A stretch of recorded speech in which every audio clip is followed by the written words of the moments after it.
Denver 7 On Demand is brought to you by Ferguson and BAC Appliance Center, the best in bath, kitchen, and lighting for your home.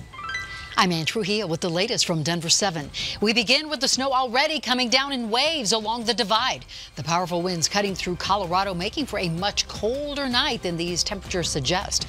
Chief Meteorologist Mike Nelson is tracking it all. Mike? Thanks, Ann. It's a quick-moving storm, so we're not going to see much moisture down here in the Denver area, a few flurries, but colder temperatures coming in. We drop down to 20 by early Thursday and only get to 42 with strong northwest winds tonight and early Thursday. Doesn't last long, though. 53 on Friday, 58 on Saturday.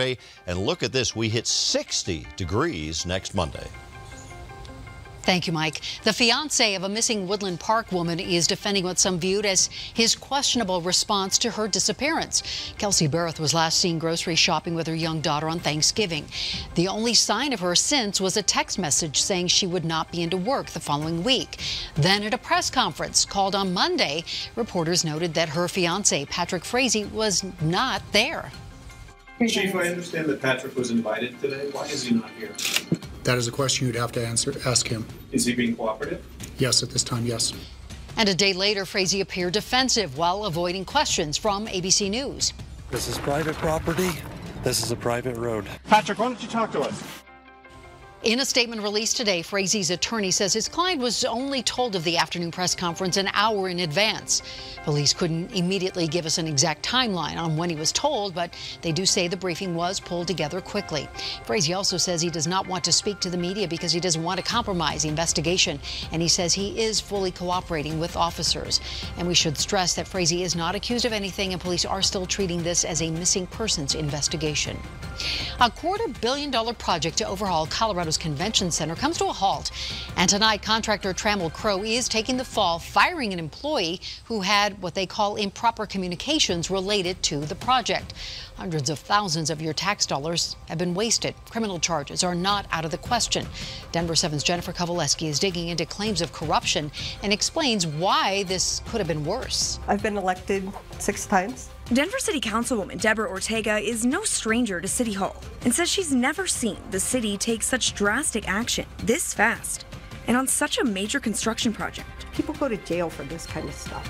You know, it's concerning. Ortega says they learned the news when everyone else did. So this just came to our attention yesterday. Learned that we had somebody that was sharing information to give an edge to somebody else outside. The mayor's office says they discovered a non-city employee leaking documents to a contractor bidding on this $250 million expansion at the Colorado Convention Center, an expansion to take advantage of the views, adding a rooftop, along with other upgrades. The alleged conduct led to the city freezing the bidding process and terminating a $9 million contract with a prominent player in Denver development, Dallas-based Trammell Crow.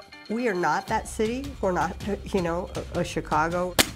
Denver 7 went through the hundreds of pages of contracts related to the project. We uncovered the city first hired Trammell Crow to do pre-scope work for the expansion back in the summer of 2017, and the city has already cut them a check for more than $200,000 in taxpayer money. Yeah, $200,000 is a lot of money. While that is a lot of money, Ortega says she is glad the city caught it now, before that figure jumped to millions in taxpayer money down the drain. This is why some of us have been insistent that we get the contracts and we have ample time to look at them. If you look at those 2 boxes right behind you, that is the contract on the Great Hall. Her question now is, how did we get here?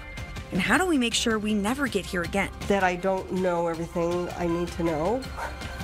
I mean, there's probably more to the story than what is just in the press release that was provided to us. Now, everyone agrees something has to be done about homelessness in our Colorado, and how to go about it is a whole different story. According to the Colorado Springs Gazette, councilors narrowly passed a plan to ban RVs from staying in any one place longer than it takes to run into a store or get something to eat. The idea is to address concerns of trash and waste dumped near roadways in Colorado Springs. However, some council members said it's only making life harder on families who call those vehicles home. And we want to hear from you about this. Is this an issue in your community? What do you think? Email us at ourco@thedenverchannel.com. Campers and trail users in Jefferson County can say hello to e-bikes and goodbye to fires. After the summer we had and then another wildfire just this month, the county is banning charcoal grills and open flames year-round. Gas grills and stoves are still allowed. So as for e-bikes, Jeffco says it tried them out last year on trails and found that it worked so well that the county has decided to permanently allow them on open space trails. And Christmas came early for Boulder drivers. Yesterday evening, a Circle K on Broadway somehow ended up selling unleaded for 2.5 cents a gallon. Premium went for 3 cents. And at that price, I guess why not go big, right? Lucky drivers say it stayed this way for hours. Now, we called the convenience store to ask what went wrong and how long that sell-off lasted, and we did not get an answer. Chances are you're doing a lot of your holiday shopping online, and scammers are loving it. Contact 7 investigative reporter Ryan Luby shows us the staggering ways some online businesses are taking advantage of you. And good evening. This is staggering. Yes, the Better Business Bureau just did a huge sweep of the online retail industry. They found that complaints against online retailers here in Denver now exceed complaints against roofing contractors, moving companies, and used car dealers. It all boils down to how they advertise. How big of a deal is this? It's very big. Advertising is a huge component in the business world.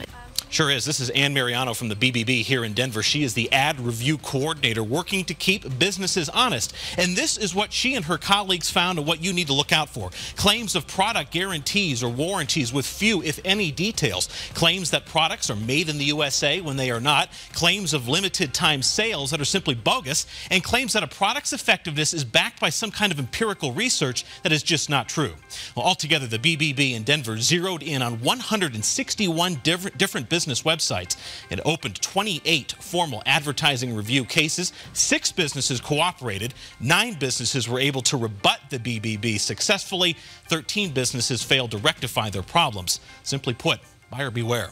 See the reviews, look at descriptions, make sure it matches up, and definitely pay attention to the small print, because that's where a lot of businesses hide limitations to their products.